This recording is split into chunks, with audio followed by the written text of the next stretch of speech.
Hallo meine Lieben, ich begrüße euch zu diesem besonderen Video. Bienvenidos a este nuevo formato de podcast. Estamos por aquí otra vez y esta vez estamos bajo unas condiciones muy particulares. Estamos guardando una cuarentena a causa de una pandemia y esto tiene paralizado al mundo entero. Claudia López es la alcaldesa de la ciudad de Bogotá y hace unos días comunicó que toda la información que salía sobre este virus era nueva, que constantemente están saliendo documentos que actualizan la información que se tiene disponible y que todo lo que estamos haciendo, la cuarentena, el social distancing, flatten the curve y todo eso que está haciendo el mundo en este momento son recomendaciones de epidemiólogos y de expertos. Y con esto en mente, es la voz de ellos, es la voz de los epidemiólogos y de los expertos, la voz que debemos escuchar.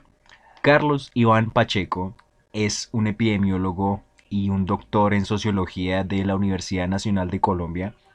Y el hombre llama la atención acerca de los sistemas de salud actuales. En un video cita un artículo que se llama El coronavirus y el neoliberalismo y explica cómo en Italia fue donde más se desmanteló el sistema de salud y por eso no se invertía dinero en camas para los pacientes y finalmente fue eso lo que llevó a la cantidad de muertos que hubo en ese país. Angela Merkel, la canciller alemana que habíamos dicho que tenía una foto de Catalina la Grande en su escritorio, salió de una cuarentena de 2 semanas y hace unos días emitió un comunicado pidiéndole a sus ciudadanos y ciudadanas alemanes que se quedaran en la casa durante las vacaciones de Semana Santa, que para ellos se llaman Osterferien, y también les dijo que sería muy responsable de su parte proveer a la ciudadanía con una fecha concreta que marque el fin de todo esto. Zulma Kukunua es otra epidemióloga colombiana que trabaja en el Imperial College en Londres y el periódico El Espectador le hizo una entrevista. En esta entrevista, la epidemióloga nos cuenta que lo mejor que podemos esperar es que se encuentre una vacuna, ya que hay muchos grupos de científicos en el mundo trabajando para esto, pero que sin embargo se proyectan cambios profundos en la manera como vivimos, en la manera como accedemos a la educación, cómo accedemos al trabajo, al transporte. Y en este contexto, todo lo que hacemos sigue su rumbo y por eso siguen estos contenidos, por eso seguimos acá hablando de Alemania, de Colombia, del mundo de música, de libros, de películas, de filosofía, de historia y seguimos compartiendo el conocimiento y esta vez les traigo un material. En la descripción del video les voy a compartir un documento para que practiquemos alemán con este ejercicio que vamos a hacer. Y mientras los profesores de alemán se preparan para enseñarle a sus queridos estudiantes a decir Frohe Ostern en alemán, vamos a hablar del nacionalsocialismo y la traductología. Aún no sabemos cuánta gente va a matar el coronavirus, pero el fascismo en su versión alemana también mató a mucha gente y eso no ha paralizado al mundo. La vez pasada comentamos la película White Chicks y les había comentado que estaba trabajando en una traducción de una biografía de Hitler. Estamos también en los 75 años de la liberación de Auschwitz. En enero de 1955 se libera uno de los campos de concentración más mencionados cuando se habla del Tercer Reich y cuando se habla del Holocausto, Auschwitz, en Polonia, cerca de la frontera con Alemania, y esto es 10 años después del suicidio de Hitler. ¿Se acuerdan que habíamos hablado de los Bundesländer? Habíamos dicho que la posguerra había empezado después del año 1945, que es cuando Hitler se suicida y los aliados, Inglaterra, Francia, Estados Unidos, la Unión Soviética, entran en Alemania y se la reparten y se creaban los Estados Federados. Habíamos hablado de la vida de los otros y habíamos leído el poema Versuch es de Wolfgang Borchardt. El 31 de diciembre del año pasado habíamos leído el artículo El nacimiento de una nación, Geburt einer Nation, y una de las tesis de ese artículo era la siguiente: Los crímenes de los nazis, la guerra, sus consecuencias ya no son una carga sobre el país. Esto es de 2007, sin embargo, habíamos hecho la pregunta, ¿cuál país? Porque en esa época, después de la Segunda Guerra Mundial, llegaban los Gastarbeiter, Gast de invitado, Arbeiter de obrero. Entonces llegaron los obreros invitados por el gobierno alemán a reconstruir el país que les había dejado la guerra, y la mayoría de estos obreros venía de Turquía. Entonces, hoy, en 2020, hay más o menos 4 millones de turco-alemanes, que son la cuarta generación de turcos que sale de esos Gastarbeiter, y la gente joven entre estos turcos alemanes es la que habla el Kitzdeutsch. En la película Fuck You Goethe mostraban una escena en la cual el protagonista, de ascendencia turca, está parado frente a un grupo de estudiantes rubios y alemanes y les dice que él está mamado y aburrido de escuchar las historias de nazis de los abuelos de ellos, y nos habíamos hecho una pregunta. ¿Los crímenes de los nazis, la guerra, sus consecuencias pesan sobre la población turco-alemana? No, no pesan sobre ellos, y así como hay turco-alemán, también hay español, alemán, portugués, alemán, polaco, alemán, vietnamita, alemán y lo que ustedes quieran, porque ese es un país de migrantes y no es sobre los migrantes donde recae la responsabilidad de reflexionar sobre los nazis y la responsabilidad de reflexionar sobre la guerra. Es sobre los que descienden de los nivelungos de Wagner al cual estábamos escuchando de fondo. Ahora, cuando uno camina por las calles de Alemania y ve pintas de grafitis con mensajes como Wir kriegen euch alle, cuando el padre de familia alemán ve los noticieros reportando sobre los refugiados, sobre los Flüchtlinge, y se pregunta ¿Was machst du mit solchen Leuten? Es ahí cuando tenemos que preguntarnos si los crímenes de los nazis, la guerra y sus consecuencias ya no le pesan a la nación de los poetas y los pensadores. Esta vez vamos a traducir un fragmento de un texto de Otto Dietrich. Otto Dietrich era el jefe de prensa del Tercer Reich. En alemán eso se dice Reichspressechef. Este señor se encargaba de la prensa de una manera análoga como lo hacía William Randolph Hearst a finales del siglo XIX en los Estados Unidos, y de eso vamos a hablar cuando estemos en la salsa. ¿Se acuerdan de un capítulo de Los Simpsons en el cual el señor Burns está buscando a Bo, que es un osito de peluche? Esa línea argumental, ese telegrama, digamos, es la trama de una película que se llama El Ciudadano Kane, Citizen Kane en inglés, pero el Ciudadano Kane está buscando es un trineo, y esa película cuenta la historia de Hearst. Otto Dietrich era una figura similar a Hearst. El material que les voy a compartir es una lista con los verbos, los sustantivos, los adjetivos, adverbios que aparecen en el primer párrafo de este texto. Dependiendo el interés, les voy a ir compartiendo el trabajo de los siguientes párrafos con sus respectivas listas para que practiquemos alemán durante esta cuarentena. Hay un canal de YouTube que se llama Smarter German. El primer video que publica este canal es en el año 2012 y se titula How to Expand Your Vocabulary, cómo expandir tu vocabulario, y el presentador nos cuenta que podemos reconocer algunas palabras en alemán sin haberlas aprendido. Dice recognize without learning.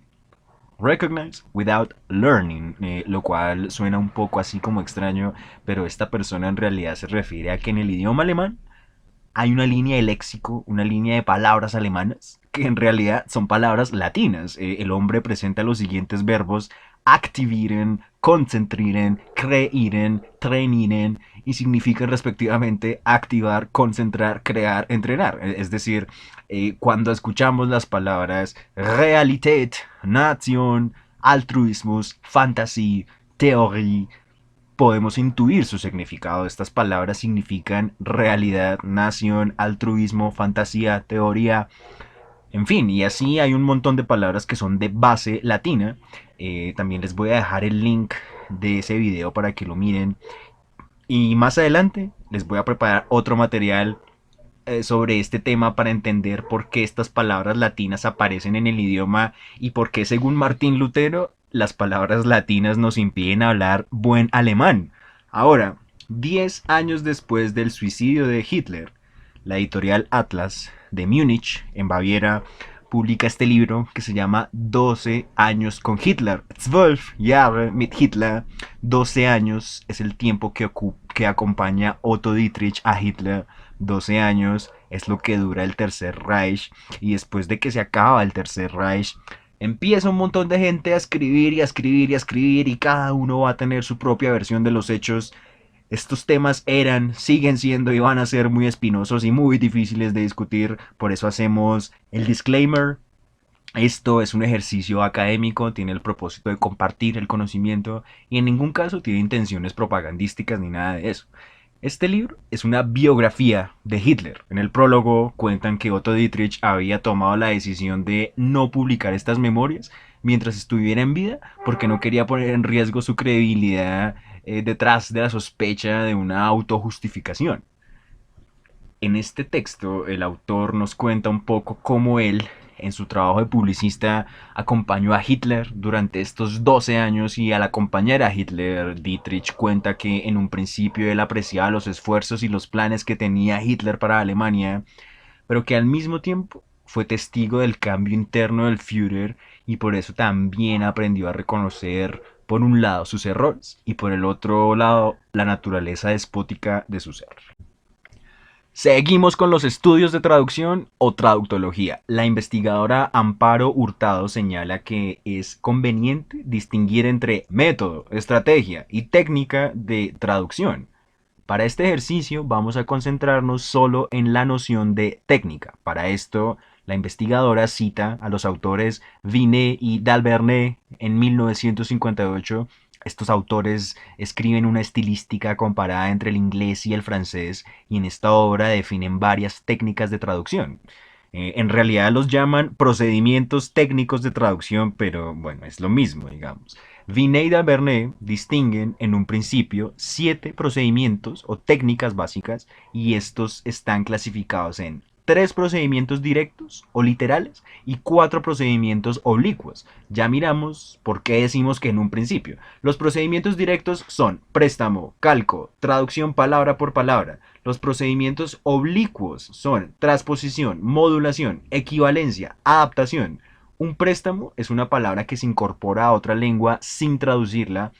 Schnauzer, con artículo masculino, es la palabra alemana para grifón. Esto es un germanismo. Grifón es el nombre de la raza de este perro, pero nosotros nunca decimos grifón y simplemente decimos, o más bien pronunciamos, Schnauzer, pero no cambiamos la grafía, no cambiamos la manera en que se escribe esta palabra.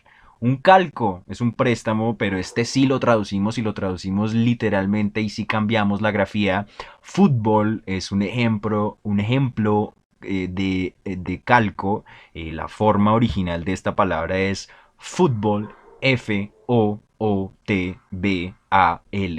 y es un sustantivo compuesto por la palabra foot, pie en español, y la palabra ball, balón en español. El nombre de este deporte es originalmente inglés, porque es en Inglaterra donde va a empezar el fútbol, así como lo conocemos hoy en día. En este caso, sí vamos a cambiar la grafía y entonces, en lugar de la doble O, escribimos U con tilde y en lugar de la A, escribimos O para escribir la palabra fútbol.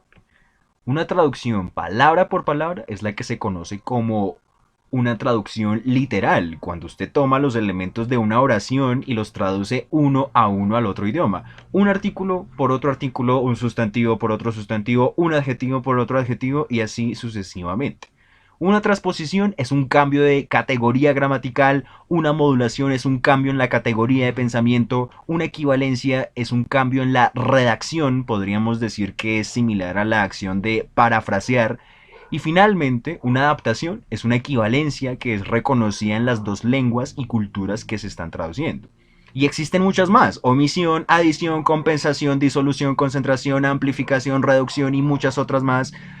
Por eso decíamos que en un principio estos autores definen estas 7 categorías, porque este texto pues es de 1958, han pasado 70 años y mientras tanto otros investigadores han ido complementando esta propuesta pionera de los autores Vinet y D'Albernay. Ahora vamos a la traducción del texto como tal. Vamos a ver tres ejemplos para transposición, modulación y adición. Tenemos la oración Hitler ist konsequent an seiner eigenen Vorstellungswelt zugrunde gegangen. Ahí tenemos los verbos zugrunde gehen y sein para formar el participio, para formar la oración en el perfect, y el adjetivo o el adverbio consecuente. El adjetivo consequent significa consecuente. Lo que yo estoy haciendo en mi traducción es cambiar la categoría. Estoy haciendo una transposición, voy a cambiar de un adjetivo o de un adverbio a un sustantivo. El sustantivo para el adjetivo consecuente es el sustantivo consecuencia. Entonces, mi oración quedaría: Hitler encontró su final en consecuencia con su visión del mundo. Siguiente oración. Sein starrer Wille hat sich auch dann nicht gebeugt, als die Wirklichkeit ihn physisch überwältigte. Ahí tenemos los verbos haben para crear la oración en pasado, el verbo sich beugen y el verbo überwältigen. Entonces, en este caso estoy haciendo una modulación. Habíamos dicho que eso era un cambio en la categoría del pensamiento. ¿Cómo así? En este caso me estoy apoyando en relaciones sinonímicas y relaciones antonímicas. Voy a utilizar el antónimo del verbo sich beugen para mi traducción. Sich beugen significa doblegarse, agachar la cabeza. Y en el caso de mi traducción no estoy utilizando ni el verbo doblegarse ni el verbo agachar la cabeza, sino estoy utilizando su antónimo. Estoy utilizando la locución mantenerse firme, y por eso mi oración queda: su voluntad de hierro se mantuvo firme incluso en el momento en el que la realidad se imponía físicamente frente a él. En el caso del verbo überwältigen, que significa superar, también estoy cambiando la perspectiva, porque en vez de utilizar el verbo superar, estoy usando el verbo imponer.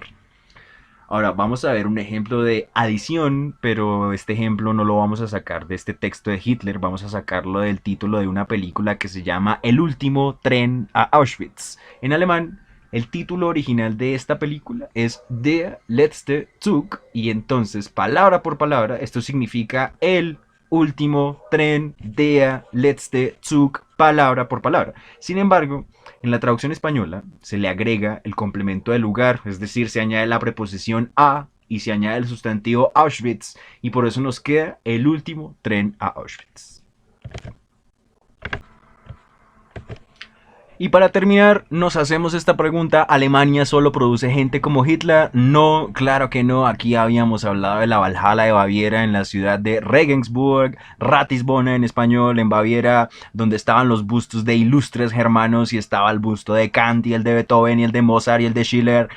Y aquí a Colombia, a finales del siglo XIX, va a llegar un alemán tremendísimo, un alemán que va a contribuir a la formación de una parte muy importante, una parte constitutiva y fundamental de lo que es la identidad colombiana. De todo eso, de traducción de Alemania, de Colombia, música, literatura, de cine, de todo eso vamos a seguir hablando en los siguientes videos. Recuerden descargar el material para que lo revisen. Muchas gracias por la atención. Ich bedanke mich für die Aufmerksamkeit. Viele liebe Grüße. Chao.